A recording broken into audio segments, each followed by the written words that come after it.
On the line right now is Joseph Tachovsky. He is the author of the book 40 Thieves on Saipan. And first of all, welcome to the Daily Mojo, Joseph. Thank you for being here. Your dad, pretty doggone impressive. He was a Marine for 60 years, retired as a colonel. He's been gone since 2011. My dad died in 2010, I think. I think your dad and my dad had some things in common. First of all, tell us what the book 40 Thieves on Saipan is all about. It's about a unique platoon of Marines in the Pacific during World War II. There were only two Scout Sniper platoons that were deployed in the Pacific. One was for Tarawa, but Tarawa was just a 72-hour bloodbath with no front lines for Marine troops to really work behind. But Saipan was almost a month-long grind of a battle, and the platoon was trained to live and work behind enemy lines for days and weeks at a time, scouting out enemy positions, mapping them, and wreaking whatever havoc that they could. And the reason I say your dad and mine were a lot alike. My dad was in he was in World War II, but he they always tried to tell me, my parents did, because they were weird, that he was in the Korean War. I think it had to do with he didn't want to tell me how old he was, but never spoke. It was, I know, I weird family. They hid bread in the closet. Don't ask.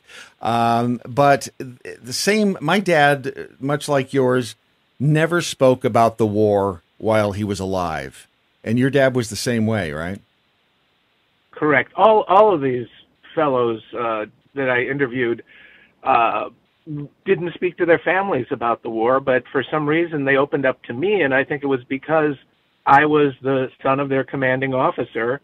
And one fellow that had been introduced to me, who was a friend of my father's, was just a Marine buddy. That's all he was known as. But that Marine buddy turned out to be his platoon sergeant on Saipan. And after Dad passed away, Bill just opened up on reciting his experience as a Marine from Iceland all the way, through the Pacific and Tinian. And having intimate knowledge of the platoon that he'd tell me about, stories about the pig roast and Arello and Dooley and all of these other things. When I approached the other men from the platoon and told them things that you'd only know if you'd been there, right, it was almost as though I was one of them, and they started to open old wounds and share stories about their experience in the Pacific in general, but specifically on Saipan. What was it that made you want to write this book? It started off with a eulogy at my father's funeral that prompted me to open his footlocker, and it was a treasure trove of history that had been unopened, I think, for decades.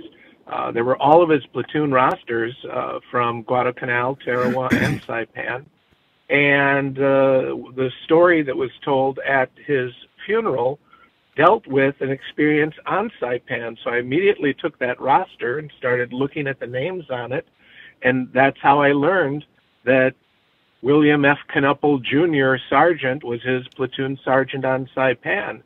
And after I spoke with Bill, I started to wonder who else in the platoon was alive. So I searched around, found the last surviving members. And of course, they don't live anywhere convenient like Chicago or Right. LA or any big city that you can fly to. These you had to drive to Dahlonega, Georgia, and Missoula, Montana, and Culloden, West Virginia.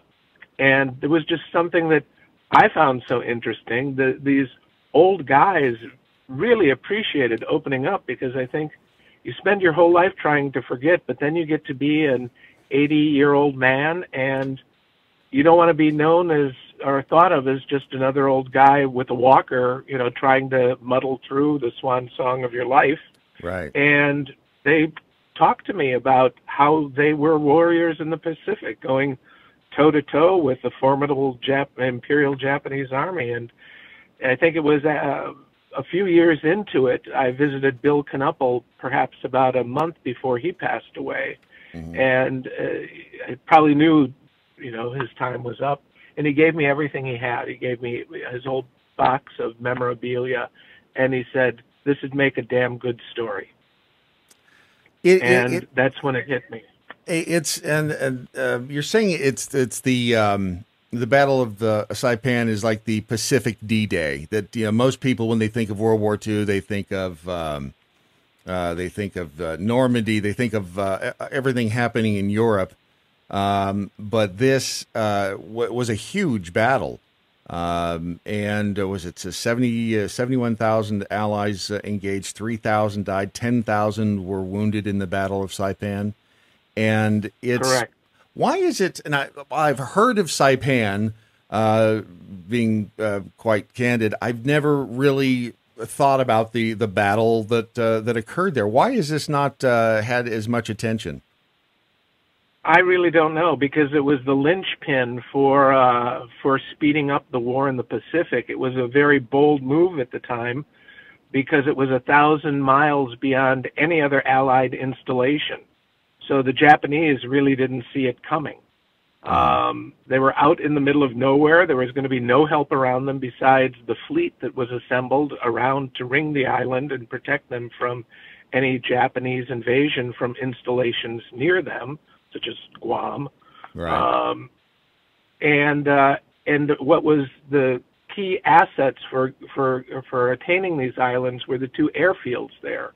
Eslido Airfield on Saipan and the Ushi Airdrome on Tinian. And the Ushi Airdrome was the finest airfield in the Pacific, and if the Allies gained possession of that, that put Tokyo within striking distance of the super fortresses, the B-29s. And that was what would really speed an end to the war. We're having a conversation with Joseph Tachovsky, the author of 40 Thieves on Saipan. His dad was in that battle. His dad was a Marine for 60 years. I mean, it's an amazing story. And you stop and think about what those guys went through. And it was like having a war in the Stone Age compared to what we, deal with today. In the military, and like you said, with the support, with the, they had to have felt all alone when they have support around them there in the Pacific, but it's not support like we think of it today. I mean, if they needed to call in more troops or anything, it took just to get the message out. It took, I would imagine, days to get word back to anybody who could make a difference. Correct. When Wake Island fell, and they were sending desperate messages, there was just no one to get to them. There was nobody near out in the Pacific. So it was a very, in fact, when they landed on Saipan and the message went out, the Japanese fleet, the entire fleet, left the Philippines and started to steam their way towards Saipan. Mm-hmm. And there's a very famous battle that took place on the way where the fleet that was supposed to protect Saipan, they all left.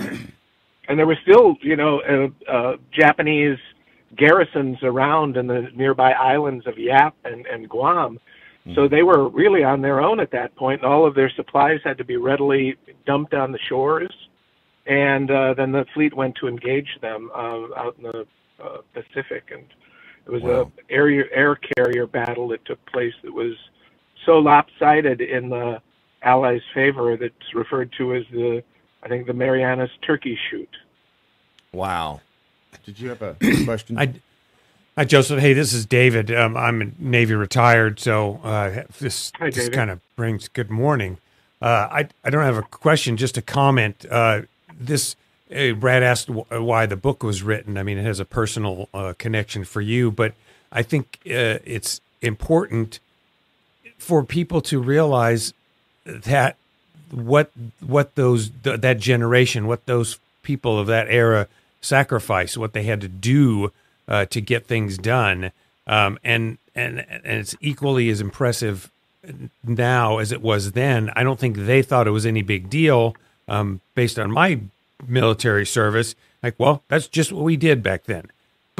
the feats they accomplished and the fact that you can compare what we do now with what they did then is something not to be forgotten. You think they were tougher? Well, do you think those were tougher? I think they were because of the just what you had to deal with, just the logistics, what Joseph was talking about, right. all the supplies. You knew in your bones that you weren't going to get communication, you weren't going to get supplies. You were making do with what you had. If something came in, good, but if not, you were dealing with it on your own. Nowadays, with all the instant gratification, right. everything's right. Amazon will come bring your stuff in one day. But well, and Joseph, like your dad, was he? I mean, did you look at him was he a tough guy? I mean, was there? Looking back, I mean, did you look at him that way? Well, it's probably, but I never thought of him as a tough guy. I knew he was, he grew up as a steel worker in Pennsylvania, so that's a pretty rough and tumble lifestyle. And most of these men grew up during the Depression, where they learned how to make do with nothing or little. Right. And and I think on the second night on Saipan, there was a tank bonsai that hit. And they knew it was going to be coming. And they didn't have any anti-tank weapons. They didn't have a bazooka to save their lives. Right. So they improvised making Molotov cocktails out of sake bottles and fuel that was siphoned off of dead, vehicles that were on the beach. Wow. And that's how they fought off the tank bonsai. I think growing up, I think they were the perfect generation to win this war because of growing up in the Depression and having little or nothing and having to fight so hard for everything. My dad and his brothers made money playing in basketball tournaments in Ohio and Pennsylvania. And that's how they'd make money so they could buy food during the Depression. That's a great point about their improvisational skills. That's one of the... Well, I can't remember who told me the story, but it was a story about I think it was the first Iraq War back in the 90s. Maybe it was the second one, early 2000s. But the mechanics would get a part sent from the mainland. They would go, the part didn't fit. They'd be, what doesn't fit? Send it back. Send it back, get another one. Instead of go, well, if I modify this, if I weld this here, if I drill a hole here, if I do this, I can wedge it in there, I can make this thing work. And that, again, the guys and the women who were fighting in World War II, they, like you said, because of the Depression, they learned to get by with whatever it was they had. And I don't know, almost more creative, I guess. Oh, they were more creative. Yeah. Because you had to, that was just the way you did things. Right. Right. On Guadalcanal, the very first engagement of the Imperial Army that had been fighting for 10 years, the Marines landed being issued weapons, uniforms, and rations that were left over from World War I. So their weapon was a 1918 Springfield rifle with a 6-cartridge magazine. And Knuppel told about how, they learned to fire it very quickly, that bolt action, 6 times, but then you were out. And then some CB back at camp figured out how he could attach a bar clip to the bottom of the 1918 Springfield so they could have a bigger magazine for firing their bolt action. They'd have more than 6 cartridges. Wow. That is so cool. What was the most amazing thing that you learned? What is it that in talking to these guys, what was the thing that stuck out in your brain the most?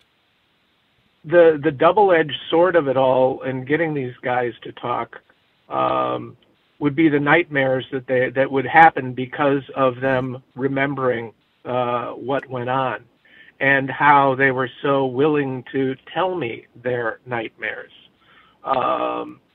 And one fellow's wife, Alma in Georgia, after a few times of meeting with Bob Smots, she took me aside and said, "It's so great that you're here and you're doing this with Bob because he has nobody to talk to, and it really means a lot to him." And then she told me about the first time when they were newlyweds, and she woke up in the middle of the night to Bob choking her. because he was having his nightmare where he sees his buddy Daniel Kenny get killed in the distance with a single shot to the back of the head. The Japanese had rolled a concussion grenade out in front of his buddy. He was the lead scout on a patrol on Saipan, and that brought him to his knees, and then the Japanese just came out and put a rifle to the back of his head and shot him. And he saw that happen, and then he took off running after the Japanese, chasing them through the elephant grass. And then he catches one, and they engage in hand-to-hand combat. And that's when, Alma wakes up, and she's the Japanese soldier that's just killed Daniel Kenny. And she told me that, I said, well, God, what did you do? And she said, well, I quickly learned to recognize the early signs that he'd have his nightmare, and I could wake him up before they'd happen. That is that really is amazing. And the Battle of Saipan, big anniversary for that coming up. What, tomorrow, July 9th? Tomorrow, correct. The island was declared secure. Again, the book is 40 Thieves on Saipan. It's available now, right? Where do you want to send people to get the book?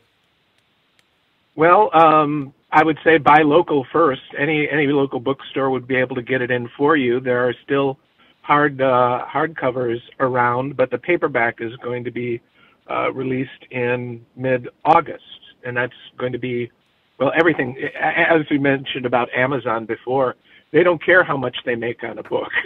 Right. They're selling it basically at cost. Right. And you go to a poor local bookseller that has to pay for the bricks and mortar, and he has to charge $20-some for it. Right. So the paperback should level the playing field for the small bookstores, but it should be available anywhere.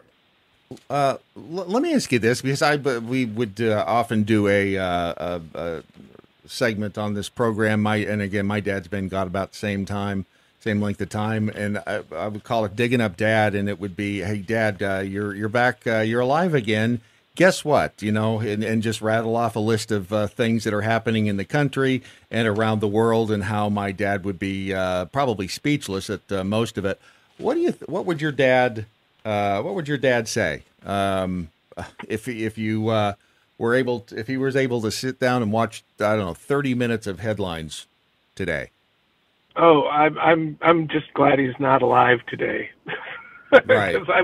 Because he was a great leader. He was the mayor of our city for a while, and he ran for state office a couple times, but unsuccessfully. But he would have been a good leader. He knew how to work with people, and that's one thing that he learned in the military. You have to learn to live and work and deal with many different ethnicities, many different beliefs, and you knew how to bring people together and unify them. And I don't know what he'd think about today, and I'm glad he's not here to see what's going on today, because I think it's very sad. United we stand and divided we fall. Right. And it seems like nobody is thinking about that these days. Right. And that's the sadness of it all. It really is. It sounds like we could use him these days, help bring people. We could use all of those together. guys who were in the Pacific. No kidding. Joseph, it has been a true pleasure. Again, author of 40 Thieves on Saipan, Joseph Tachovsky, and best of luck in the continued sales of the book, and hope to talk to you again soon. Well, thank you, gentlemen. It's been a pleasure. Absolutely. There you go. That's those stories. I mean, those guys, and my dad never talked about. And most of the guys won't. They don't want to relive it by telling the story.